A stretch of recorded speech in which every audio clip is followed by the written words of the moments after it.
Today I'm going to read from the book Urashima Taro and Other Japanese Children's Stories. So, this is a book of fairy tales from Japan. Um, I'm going to be reading the title story, so Urashima Taro. I would like to talk about pronunciation. So, Urashima, here we can look at this. So, the Urashima and Taro both have the letter R. Now, in Japanese, they don't say R the same way we say R in English. So it's more of a ra, ra. Can you say ra? So instead of ura, it's ura. Urashima Taro. And that's the name of this guy. Sometimes they just call him Taro. So this is the famous fairy tale from Japan, Urashima Taro. A long, long time ago in Japan, there was a young fisherman who lived by the seashore. His name was Urashima Taro. One day, while he was walking along the beach, he saw that some boys had caught a big turtle from the sea and were teasing it and hitting it with sticks. Now, Taro was very kind-hearted and hated to see people being cruel to animals. The word cruel is one of our vocabulary words. Does anyone know what cruel means and how these children were being cruel? Yes, so cruel is to be like unkind and maybe even to hurt someone. These boys were teasing and hitting the turtle, maybe harmful to the turtle.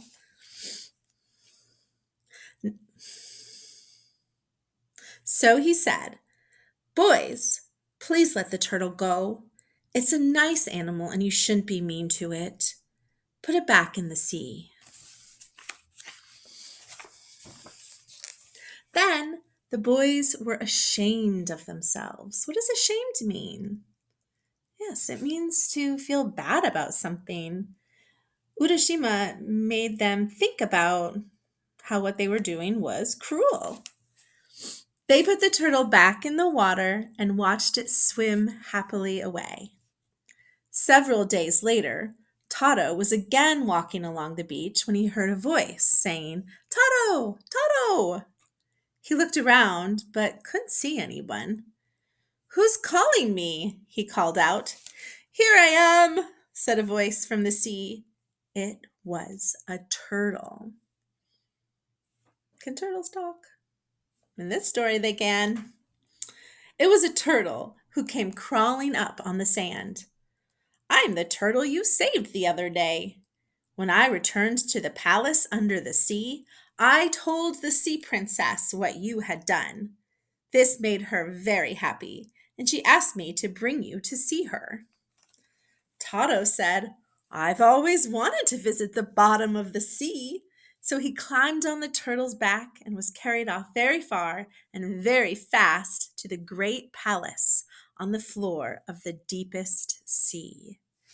He was taken inside the beautiful palace, which was made of coral and crystal, and there he met the beautiful sea princess. "Taro, you were very kind to my good subject, the turtle," she said to him. "I wanted to thank you, so I had him bring you here. Please be my friend and stay in the palace forever. We will be very happy, and you shall have everything you want." So Taro stayed in the palace with the sea princess. He ate wonderful food, saw wonderful things, and was very happy at first. But after a while, after only a few days, he thought, he began to be lonely for his home and his friends back on the shore. He wondered how his father and mother were. So I want to look, there aren't very many pictures in this book. So the ones that we do have, I think we should look at really closely. So this is Taro. And I think you can guess That's the sea princess. What are these creatures? They're sea creatures, but they're not quite the way we would see them if we went into the ocean. Like this one is serving them a drink. And these guys, I think, are dancing, but they have fish, whole bodies fish for heads. I wonder what their arms are. I think it's a really beautiful picture.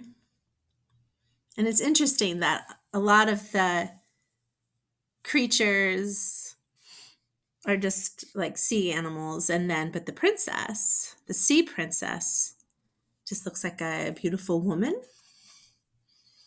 She's wearing like very detailed Japanese clothes and a headdress with beautiful hair. Looks like a nice place, but definitely magical.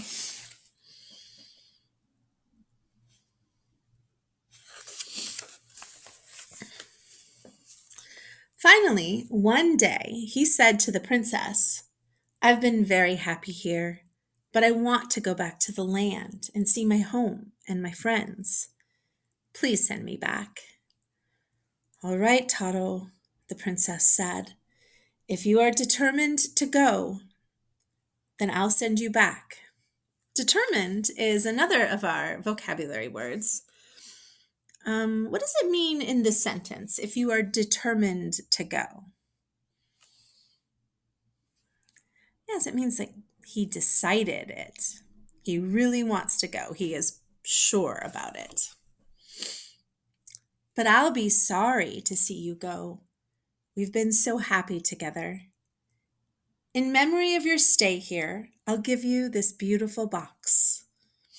As long as you have this, you may come back to see me anytime you wish. But Taro, don't open this ever. If you open it, you'll never be able to come back. Be sure. Do not open it."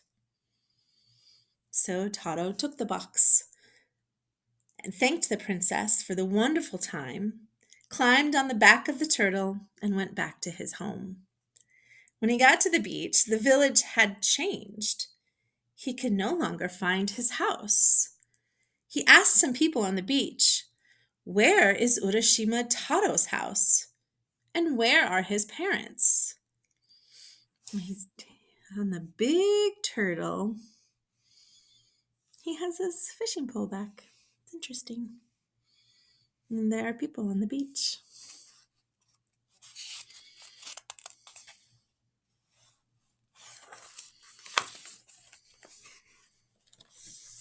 And this is the last picture for this story. It's just the box. "Why, young man," they answered, "you're talking about things that were here many, many years ago. Urashima Taro was drowned before most of us remember. What strange person are you that you do not know this?" Taro was very puzzled. Puzzled is our last vocabulary word.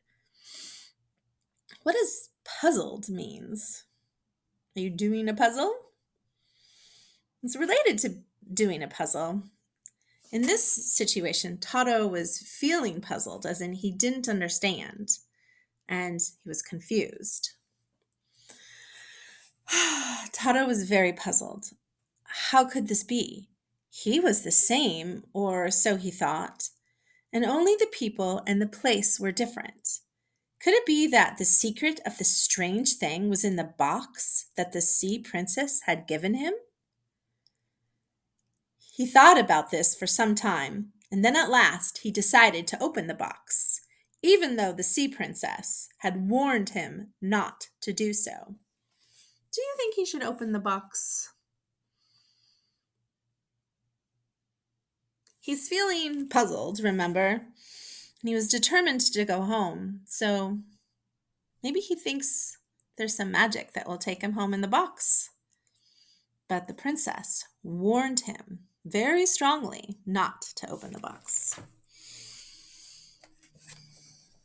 He took off the lid, and a strange white smoke came out and curled about him. He touched his face and discovered that his face was all wrinkled and that he had a long white beard.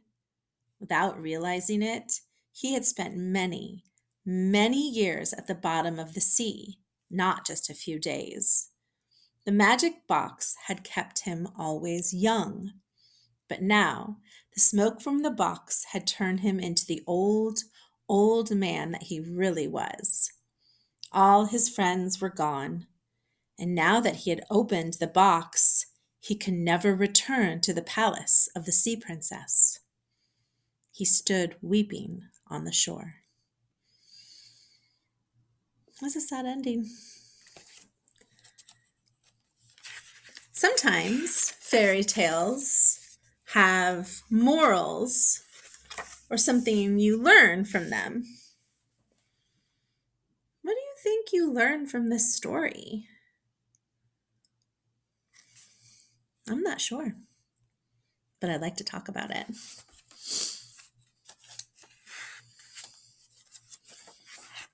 You ever heard a fairy tale where someone becomes an old man or they lose time like that?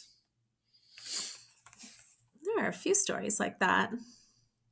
It's something that's very interesting. Time is interesting and magical, sometimes it seems like. Thank you for listening.